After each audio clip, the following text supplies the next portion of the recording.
Hi BookTube! My name is Sarah and welcome to the Bookish Knitter. Today I am coming to you with my weekly wrap-up. This is for week number 39, September the 26th through October the 2nd. So through today. Happy October 2nd, everybody. This is the first long form video, I guess, on my channel for the month of October. Very exciting. I have been doing the shorts. For those of you who don't know, I have been doing shorter videos, these little like 1 minute long videos, and I've been posting one every day, essentially just my reading plans for the day, a little mini reading vlog, and I'm really enjoying them, and you guys are seeming to really enjoy them as well. So do let me know, is there anything else that you guys would like to see me do with those? I can do videos of the cats. If you guys have questions, I can do a quick little 1 minute Q&A, you know, like a question every video or something like that. So let me know in the comments below if there's anything else you guys would like to see for those. So yeah, weekly wrap up. I finished 5 books this week. As usual, I will timestamp everything in the description box below in case you guys want to jump ahead to any point at all in the video, if you're only interested in hearing about a certain book or not hearing about a certain book or what have you. So I'm going to share with you those 5 books, and then I'm going to share with you what I'm currently reading, which is currently only 1 book, but I will finish it today, so I'll show you the next book I plan on reading as well. And then I do have a very, very small book haul, like a single book haul. And then I have some crafty stuff I want to show you guys too. So anyway, October, we broke out the Halloween mug. This is my favorite one. It says The Good Witch is on Vacation. I use these all year round. I'm pretty sure I used this on Christmas Day last year. It's just who I am. But yeah, so I think because we're, I think I mentioned that we're moving offices, or the company I work for, we moved offices.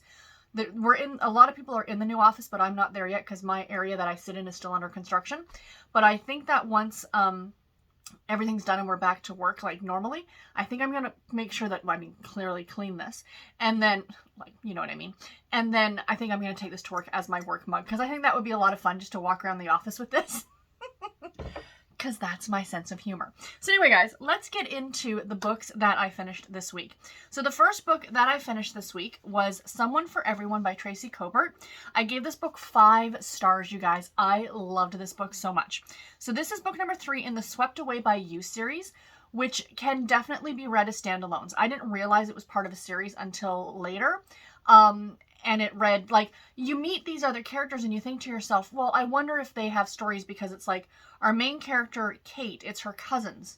And the one cousin is pregnant, the other cousin's about to get married. So you're kind of thinking in your head, I wonder if they had stories of their own, and they did at some point. But I didn't have to have read them to appreciate this book. And thank you very much to NetGalley and to Canelo Escape, I think is the name of the publisher. This one was really good. It has now been released, or it's coming out this week.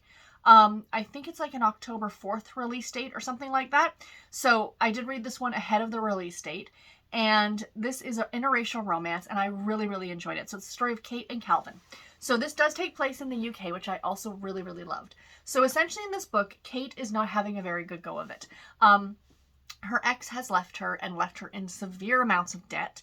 And she has to claim she's being forced to claim bankruptcy by the UK's version of the IRS, or the CRA here in Canada, the Canadian Revenue Agency. So she's being forced into claiming bankruptcy because she's behind on her taxes. So at the beginning of the book, she gets a little bit of a reprieve from the judge. She's like, you know, this is the situation. Can I please have like 3 months to try and figure something out? She's unemployed. She is a solicitor. She works as she does wills and probate and things like that. So anyway, she ends up meeting Calvin by chance, and he has just inherited his great uncle's like estate. And with that estate is this old folks home. I'm giggling because the people in the seniors facility are just delightful. So he inherits this old folks home in this small English country town. And he is there looking after these, like, he doesn't know what to do. Like, he was a footballer. Like, he played soccer, like, as we in North America would call it, soccer. And then he ended up getting this medical diagnosis, and he couldn't play anymore. So he's kind of at a crossroads, doesn't know what to do. His girlfriend left him when clearly he wasn't the money-making prospect he was going to be anymore. So him and Kate are kind of both in really not great areas of their lives right now. So he hires her to come in and start going through all this paperwork and finding out more about the estate and trying to unravel the red tape with the estate and stuff like that. So throughout the whole book, this is definitely one I labeled more as a chick lit as opposed to a contemporary romance, because while there is the romance between Kate and Calvin, that's not a spoiler. This is so much more about them growing as people than it is about them finding romance. Like, that's the secondary. They learn more about themselves and how to deal with their situations first, and then the romance kind of comes second. I think that's what I really liked about it too. It's that old adage, you need to love yourself before someone else can love you, kind of an idea. And like I said, the seniors in this home are just delightful. There's a ghost aspect of it. It does take place at Christmas time. It takes place leading up to Christmas, like November into December. And then some of it takes place on Christmas and then kind of wraps up around New Year's. And so I definitely consider this to be a Christmas romance. I have started a list of all of the 2022 Christmas romances that I'm reading.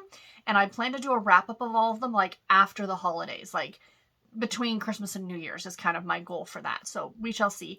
It might be too late for you guys to be picking up some of these, but I thought it'll be a good video to go back on next year to touch on and be like, hey, I did this video. These are the ones I read last year. So anyway, the other thing that I really liked about it was that there was this ghost aspect with the whole Christmas thing going on. Like, some of the scenes in this book were quite spooky. Like, this old house that's the care home, the seniors home, is kind of in this, like, you know, it's in this very small town that has these weird names and has a lot of ghosts. That's kind of their claim to fame. So I felt very much like A Christmas Carol from Charles Dickens, not in the fact of a man getting visited by 3 ghosts, but the fact that, you know, way back when, I guess like Victorian times and stuff like that, ghost stories were a big thing to tell at the holidays. And I love the fact that A Christmas Story included a ghost aspect. So yeah, I really love this book. Please do check it out. It was delightful. The next one that I finished was Second Chance Christmas by Betsy St. Amant. I gave this book 4 stars. This is a love inspired. It just came out in October. It's a brand new release. And this is the story of Charlie and Blake. So essentially this is, it, like it says in the title, Second Chance Christmas. It was a second chance, but it wasn't. It's, you know, essentially the two of them were best friends in high school. And this is an inspirational romance, of course, because it is love inspired, so it is faith-based. And Charlie still lives in the same small town, and she never left. And Blake had ended up going and leaving and getting this job at this in Colorado or something, and he works for this big company.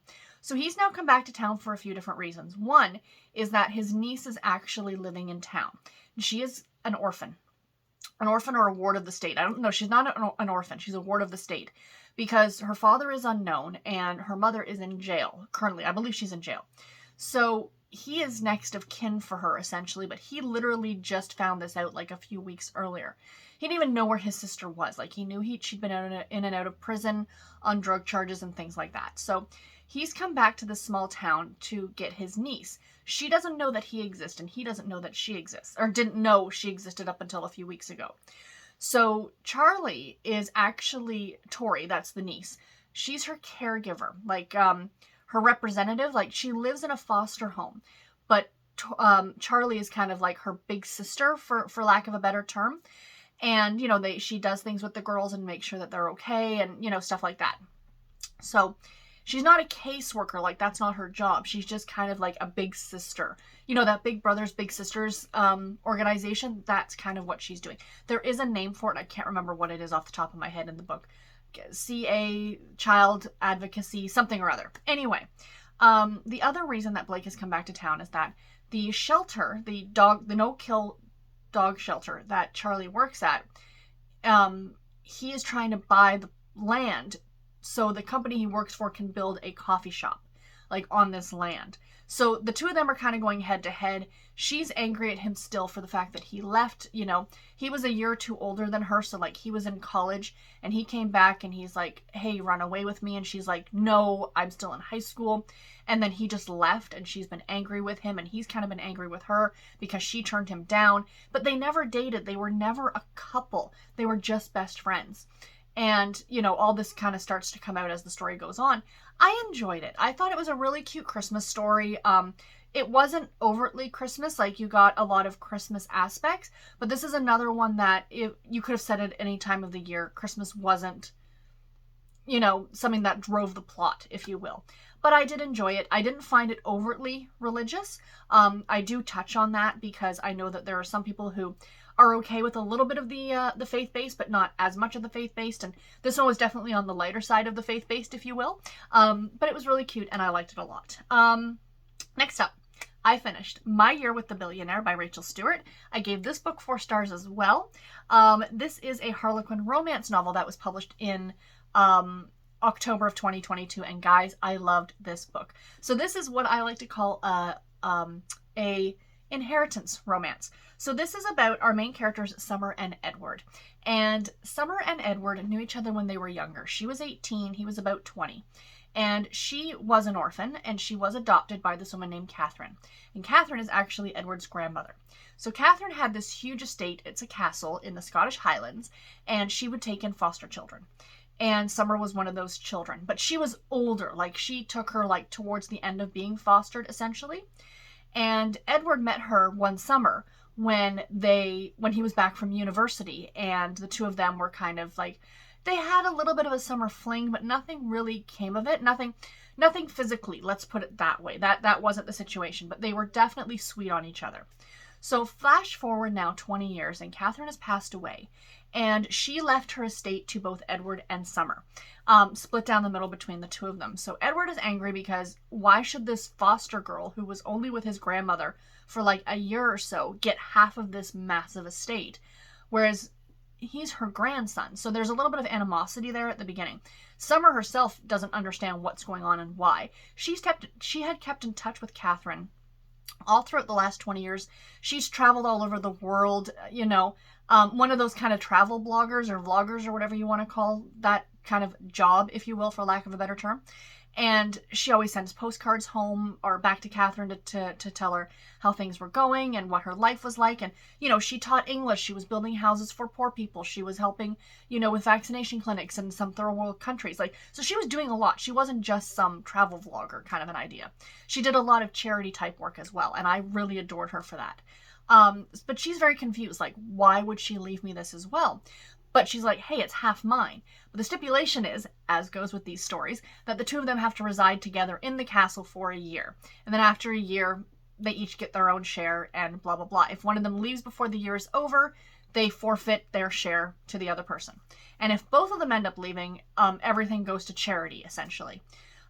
So, of course, there's a romance between the two of them. This is Rachael Stewart, so it does get hot and spicy. I enjoyed this one a lot. I loved the characters. I liked all the other people, like in the story, all the secondary characters, the people who worked at this estate. And yeah, it was really, really good. I highly recommend it. Please do yourselves a favor and pick this one up. And then my last book for the month of September was My Killer Vacation by Tessa Bailey. So I feel like with the last 3 or 4 romances, like they've just kept going up the spice meter. Like Someone for Everyone there is one love scene, but it's behind closed doors. Then you have the Love Inspired, where kissing is pretty much the most you're going to get. Then you have the Rachael Stewart, where you are getting some you're in the room kind of a scenario. Then you have this book, where this one, if you have different levels of spice, this one is somewhere way near the top. I enjoyed this one a lot, you guys. I gave it 4 stars. So it's about our main character, Taylor. And her brother Jude have gone on this vacation to the Cape, to Cape Cod. And she rented a house, and they're there on the very first day, and she finds a dead body. It's actually the guy who owns the property. So, of course, the police show up, and, you know, her and her brother end up going to a different property. And then Miles shows up. And Miles is a bounty hunter. But he has been hired by the sister of the guy who died to find his killer. And the story goes from there. I don't want to say too much more about it. There really is a fun mystery in here, you guys, I have to say.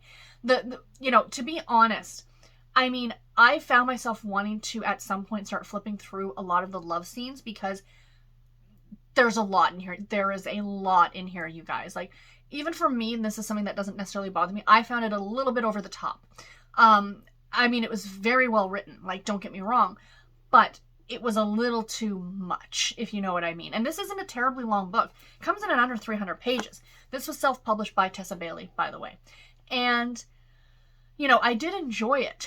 I just felt like the love scenes were too much, but what really kept me reading was the mystery. Like, who killed this guy? Who and what's going on? And Taylor was just such a hoot.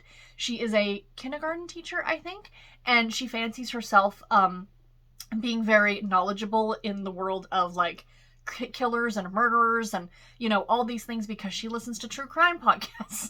She watches all these true crime documentaries on Netflix. And I think a lot of people, like, they joke about that now, that they're experts from watching all of this stuff. But that's definitely the way Taylor is. And yeah, they were super, super cute. And what I really liked, I mean, yes, there was a great relationship, very, very physical relationship at first between Taylor and Miles. But what I also really liked was the relationship between Taylor and her brother. She was very, very protective of him. And he had just suffered a loss, and I don't want to say what it is. You'll find out as you read the book. And their sibling relationship was just so adorable and so sweet. And, you know, they really did care about each other, but they were also adults and, you know, could talk as adults and, you know, still have like this need to protect each other, but also have an adult friendship type relationship along with being siblings. So yeah, I really enjoyed this one. Again, 4 stars, highly recommend it. Give it a read. And the last book that I finished this week, and the first book I finished for the month of October, was Ghost Girl by Ali, I'm going to say this wrong, Malineko, I think. I gave this one 4 stars as well. This was the week of the 4-star read, my friends. So I read this one for the Halloween Readathon that is being hosted by Storm over at Storm Reads. I will leave link to her announcement video in the description box below. Excuse me. So essentially the readathon is to read spooky middle grade books. And I at first when she mentioned, I'm like, that sounds like a lot of fun, but I've got so many other things on my TBR, I'm just not going to get to it. And then on, was it Thursday? Thursday night, I think. I had finished all my books for September and I'm like, I just want to pick up something small to read. I'm like, oh, a middle grade book would be fun. And then I remembered about Storm's readathon and I'm like, all right, let's see what we can find. And I did pick some books. So I read one. We shall see how I do, whether I read any more this month or not. But just me reading the one, I participated and life is good. But she does have a bingo card. So I'm going to pop the bingo card up here because I did fill in a space. And the space that I filled in was spooky cover because I think that this book definitely has a spooky cover. So I know that you can double up and I probably could get a line with just that one book, but I want to try 4 separate books for the different prompts. So I'd like to read 3. We shall see. But anyway, there's my bingo card as of right now with the one that I filled in down in the bottom, I think it is. So let me pop back up the cover of the book. So this is the story of Z, Elijah, and Nellie. And this was super, super cute and super spooky, you guys. Like, seriously. Like, I say cute because it was middle grade, but it was spooky. So I started it on Thursday night. So I actually started it in September, which I know I carried over a book. Oh my goodness. And I read a couple chapters and literally I got 2 chapters and I went, okay, this is too spooky for me. Let's close the book and let's go to bed. And that's exactly what I did. So this is the story of Z, and she has not had a good time of it. She's 11 years old and she's living with her 21-year-old sister. Her mother died, and I don't want to say any more than that because it's revealed as you kind of read the book what happened to her mom. But her father is upstate looking for work. It takes place in New York. I think it actually takes place in a fictional town. At first I thought it was a real town, but I'm like, no. Dobbs Ferry, I think, is the real town in New York. But this is Knobs Ferry. So anyway, I like the play on town names in this one. And it takes place at Halloween, like in October. Not over Halloween itself, but it takes place in October. So it's a great fall atmospheric book. So Z makes up stories. She loves to make up. She's not spooked by anything. She loves to hang out at the cemetery. She makes up all these ghost stories. And her best friend is Elijah. And the 2 of them have been best friends since they were younger. Much younger, and, you know, he kind of knows all about her, but she's a little bit of an outcast at school because she makes up all these stories and she tells all these fanciful, spooky stories. So Nellie is kind of the class, like, it's her and Nellie. I don't want to say Nellie's the class bully because she's not a bully. She is to Z, but not to generally anybody else. She's the popular girl. She's a mean girl, like, just for better context kind of a scenario. So anyway, the 2 of them kind of have a fight and all these things. And then they have to start working together because there was this huge storm at the beginning of the book. And then all of a sudden, some of these people start going missing. And then their principal goes missing. And then this new principal comes in. And he's super creepy, dressed all in black. He wears sunglasses, a hat, and he's got this weird red glove thing going on. So then the people in town start acting very strangely. And clearly something is going on. And I don't want to say any more than that because I didn't read anything going into this one. I really liked the cover. And the title really appealed to me. And I'm like, that's the whole reason I picked this book to read. Again, I gave it 4 stars and I really did enjoy it, you guys. It was creepy. I finished it last night just before bed. And towards the end, I was like getting a little creeped out.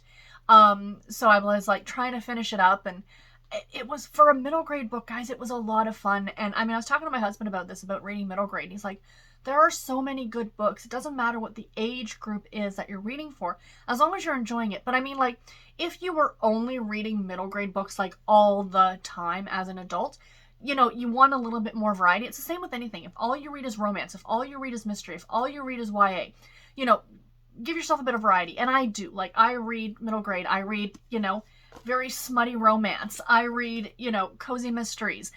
I like YA. You know, I read a little bit of everything, and I think that's what really, it broadens your horizons a bit as a reader. And yeah, there are so many great middle grade books, and every time I read one, I'm just so thrilled with them because they're so much fun. So yeah, I highly recommend this one, you guys. It was absolutely delightful. So anyway, guys, that is all that I read this week. So what am I currently reading? So last night, before I went to bed, I decided to read the prologue so I could get this one started. And that is Butterfly by V.C. Andrews. Sorry for the glare on this one. It's a very shiny cover. So this is the first book in the Orphans Quartet. So there are 4 shorter books and then 1 longer book that contains all 4 girls. So this is the story of a girl named Janet. She's quite young. I think she's only like 12 or 13 at this beginning of the story. And she's adopted by, the point that I'm at now, I just finished chapter 1. I actually read it while I was eating my breakfast this morning. She's been adopted by this very strange couple. The woman used to be a ballerina, but she's in a wheelchair, and it seems like, to me, the reader. Now, it's been a long time since I've read this book, and as I was reading, I'm like, okay, yes, that's what happens here. Is that she is being adopted because she's this tiny little thing with a lot of grace, and she walks a certain way, and she carries herself a certain way. And this couple, this woman in particular, has been watching her at this orphanage and adopts her because she wants someone to train as a ballerina, which she used to be, but she's not anymore. So it goes from there. And I don't want to say anything else because I really don't know anything else at this point. But yeah, it's been a long time since I read this. This came out in 98. So I was like first year college. It's probably it wouldn't be 20 years ago. 98, 2008, 2018. Yeah, it's 25 years ago. So a long time ago this book came out. So yeah, and the back cover, I really do like the artwork on the back cover of this one. So yeah, I will report back on this one next week because my goal is to finish this one today. I'm flying through it. I use the Bookly app on my phone, which is a great little app where I love it, but you've got to remember to use it. That's the problem. But I've been using it for over a year now, so I do it without even thinking about it now. But anytime I sit down to read, I just press the button that I'm reading the book and then kind of time yourself as you're reading it, and then stop it when you stop and put what page or percentage you're at. And then it will tell you like how much time reading at the pace that you're reading to finish the book. So in this case, I have about an hour, a little over an hour and a half left in it, if that. So yeah, I will definitely get this one done today. And because I'm going to finish that book today, I'm going to then start reading Witcha Gonna Do by Avery Flynn. This is a NetGalley release that I have that I am super excited about. I don't know too much about it other than it is a witch fantasy contemporary type romance by Avery Flynn. So yay on this one. Cannot wait to read it. So yeah, that's what I'm currently reading, you guys. I'm literally only reading one book. And you know, we'll start another one when I'm finished that one. So for my small little book haul today, you guys, I got this in the mail this week from Kensington. So thank you so much, Kensington Penguin Random House, for sending this to me. I know it was Kensington who contacted me, but it came from Penguin. And I got A Haunted History of Invisible Women, True Stories of America's Ghosts by Leanna, Renee, Hieber, and Andrea Janes. I am so excited about this one. I actually got this one as an e-copy. And then they emailed me and they said, do you want a physical edition? I said, yes, please. So my plan had actually been to read this month. I don't know if I'm going to get to it or not. But it's literally all just about like ghost stories about different women. And yeah, I mean, the stories are not terribly long. Maybe I'll just like see, we've got one about Lizzie Borden in here. So maybe I'll try and read a little bit every day and get through it that way. But yeah, definitely, depending on your own personal thoughts. This is a nonfiction. I mean, it talks about Lizzie Borden, right? So like, that's not saying that she has a ghost, but it's talking about Lizzie Borden. So maybe what I'll even do is save this for Nonfiction November, that next month. That might be a lot of fun. And read it then, because there's a whole bunch of nonfiction books that I want to read for Nonfiction November next month. So that's my small book haul, guys, and that is really all that I have. I have a little bit of crafty stuff to show you guys. So let me just reach down here and grab. So I did finish a sock, you guys. I am very, very excited. So I finished, oops, that's the new sock. So I did finish on Friday night. I finished this sock. So the heel's in, it does fit. So it looks kind of funny now, but like, you know, I have to weave in the end still. I'll do that at the very end. But I was here. So I was where my little peep stitch marker is. So I finished this week. Finished knitting that. That's the foot of the sock, like the part that you step down onto, and then this is the top of your foot, and then this is all the leg. I like a nice long sock. I do live in Canada and it gets cold in the wintertime, so I like a nice long sock to keep me nice and warm. And then immediately I cast on the ribbing at the top of the second sock. So that's what I did. So I'm going to work on this week, and we'll see if we can't get this one done sooner rather than later, because the first sock took me like 2.5 months. So we're hoping that's not going to be the case for sock number 2. So yeah, so that is that for the socks. And then to show you guys the cross stitch, because a lot of you chimed in on this last week. So thank you all so much that you said the white worked perfectly, and it does. And I'm very, very happy. So this is what I have gotten done. My only concern now is, you guys, I think I might need to get a bigger piece of fabric and restart this piece, because I don't think it's wide enough. So that's what I have done. Unfortunately, over here on this side, right, in all that space, and I measured it, and if I do it, it's going to literally hit to here. I have to fit the witch. I have to fit in like the line of clothing, like she has what do you call it? Hanging your laundry out to dry kind of a scenario. So this might have to be completely restarted, you guys. I'm going to put it aside for right now and think about it. This is the Witch Next Door by Primrose Cottage, and I love it, but I just don't think the fabric is big enough. I think I miscalculated when I was cutting the fabric. So I'm a little disappointed in that, but I am going to go over to Michael's today and pick up fabric, because I'm picking up fabric for something else. So this is going to go on hiatus right now. I'll make a decision on what to do. I'm going to measure and remeasure and see whether or not I can fit in, because I hate to give up everything that I've already done, but I want to remeasure how many stitches I have on that side of the house, and measure it against this and see if I can make it work without going right to the edge. I like to leave a bit of a gap, and we shall see. But I did buy a new pattern the other day. That's a smaller Halloween pattern, and I've decided that I'm actually going to stitch it in the month of October, and it's going to be the only cross stitch piece that I work on, because I would really, really like to get it done this month. I was joking with Rainey over at Rainy Day Reads, and I said, yeah, I want to finish it in October, and then I put in brackets of this year. So this is a really, really cute pattern by a woman, a designer by the name of Cute Patterns by Maria, and I believe she's in the Ukraine. So I have been supporting her and following her on Instagram because of the whole war in the Ukraine and trying to help, you know, help them earn a bit of money and stuff like that. So this pattern is super, super cute. It's called Ghost in a Cup. And let me just show you the pattern itself. So I'm gonna go over to Michael's when I'm done all my filming today and pick up some fabric for this one, but it is super, super adorable. So there it is, Ghost in a Cup. It says Pumpkin Spice Season at the bottom, Pumpkin Spice Season.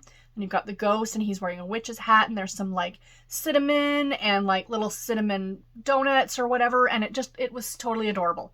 So yeah, so that's gonna be the only thing that I kind of really work on throughout the month of October. Let me see if I can get it just a little bit brighter. There we go. It's a little bit easier for you guys to see. It's a little bright, but still. Isn't that adorable? I absolutely love it. So I am very much looking forward to that. So anyway, guys, that is all that I have for today's video. I do hope that you enjoyed it.